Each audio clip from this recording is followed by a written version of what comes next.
A God Who Hates by Wafa Sultan. Courageous in her own mind,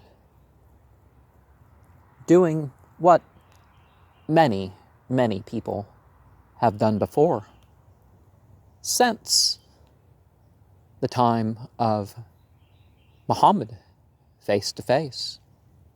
And like those who merely criticized Muhammad face to face, she has been allowed to live. She puts forth this idea that Islam is some religion that just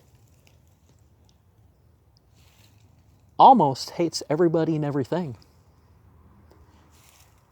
Can she support it with any actual teaching by herself? No. She just presumes that everybody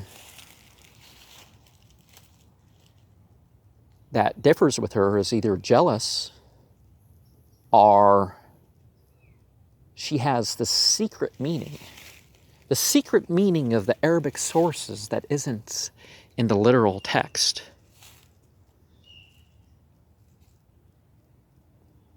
She searches far and wide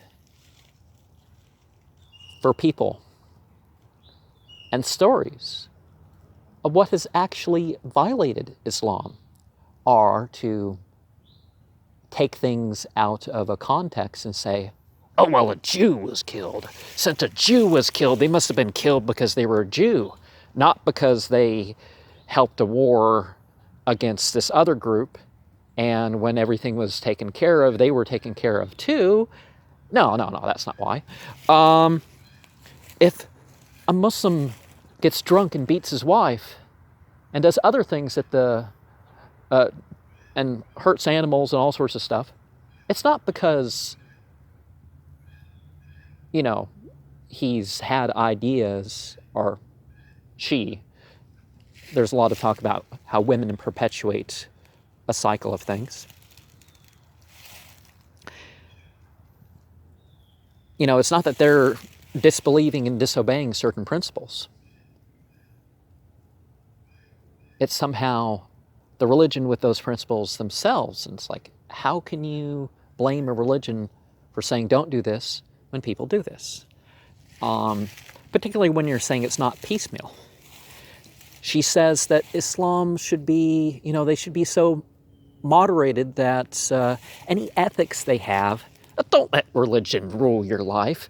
Don't let, God consciousness give you any lasting ethics. And this claim that modern technology or anything like this is opposed by Islam, she can't prove anything against it. She just says silly stuff like, well, they talked about local plants and animals during the time of Muhammad, so therefore they were just not ready.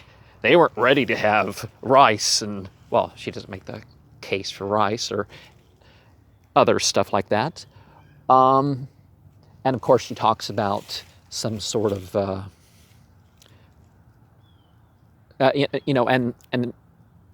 some sort of monster, like Saudi Arabia's dread Cthulhu rising from the deep and spreading its tentacles all over the world until it finally takes over and enslaves everything. And, well, does she prove that Islam does not allow different material culture, different psychology, even sin and disbelief amongst the people? I mean, certainly says this is not part of Islam, but when it sets up its government, does it actually do this? And the sorts of problems that she talks about the Muslim world, aren't these most common in America? I mean, certain aspects of poverty, but there's a difference between poverty and suffering, isn't there? And acting like, oh, no, nothing's wrong with America. What our troops have done overseas, that doesn't matter, but it's all because of... She brings up Saddam Hussein, but not George W. Bush, who did the same sort of thing. Well, Saddam Hussein prayed, but did he live out the principles in his prayers? And he certainly was a little further on than George Bush, because George Bush was like, he'll do whatever and pray about it till he feels good. Saddam Hussein kind of looked at it kind of a little bit different than that. It's like, this is something I should do, and he, kept up with it. But you definitely can criticize that. And you can say Iran is a perfect example. If you're not secular, the 17% of people that can say prayers by themselves or something. People pray in congregation as much as often, but you know what I mean. They can actually pray on their own. Most people are, can't even make their way through things. The case of are nuclear weapons and other weapons of mass destruction right? Well, it's the secular population that, by and large, says, hey, go right ahead. Do what's needed to defend our country at the very least, which, that's some principle. And certainly the differences between males and females are important. Islam doesn't cast down the woman for being different. Oh, how she has to have children, so she's inferior. No, it doesn't say anything like that. And criticizing a man for thinking it's important to provide for and protect the women. So what's wrong with that? Now, everybody for themselves, if whether or not they have others working with them or whatever, we can go about and we can live our lives in a way that we're doing what we should be doing as much as we can with what we have.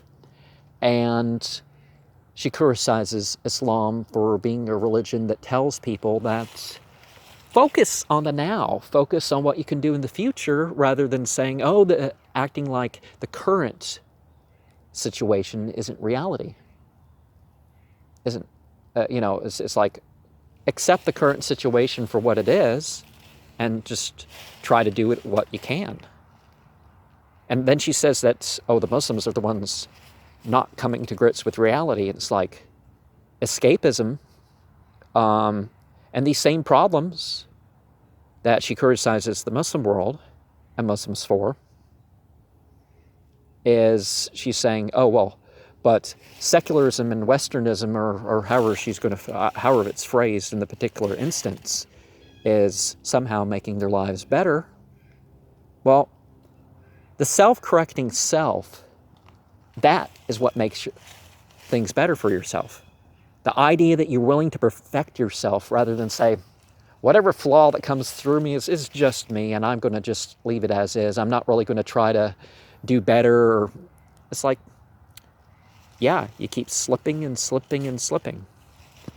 So I guess there's more I could say, but I guess I'll close with the idea that she acts like Judaism and Christianity. They don't have lasting ethics. They decide, they pick and choose and change as time goes on, however they please.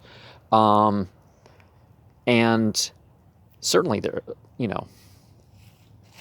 it's not as simple as that, really. But she said, the Muslims, they've stuck to their thing. And this idea, no, Islam wasn't a religion that promoted wars of conquest. It wasn't a religion that promoted punishing people for mere blasphemy or mere apostasy. It wasn't a faith that said, Arabic-speaking desert dwellers, this is the key, this is the utmost of life, this is what everyone should try to be at. No, it didn't make that point. And certainly when it comes to love by and for God, for humanity, if you're going to compare Western philosophy, Judaism, Christianity, Islam. Isn't Islam the only one that doesn't actually have any teachings anywhere about hating people? About, yes, there are differences in groups, but these differences don't amount to, oh, we just have to automatically be at war with everybody who just doesn't jump on our side in one way or another. No, that's not the case. Did Muhammad ever charge anyone, particularly Jews and Christians, a head tax when he became in charge just because whatever? No. It was mostly non-Muslims who made him leader. And she was worried because people thought, oh, people don't care if Obama's Muslim or not. And it turns out he's not. And I believe that. But she's ultra patriotic American. And that's why she's in the position that she is because she says all this stuff that I think I mentioned that she doesn't find any fault in America. And if anybody's even running for president as America, that must mean they're a superior American who has all the interests of America in its mind. And oh, come on, they all generally work for the corporations. I mean, we as people can decide better through our choices for political leaders, but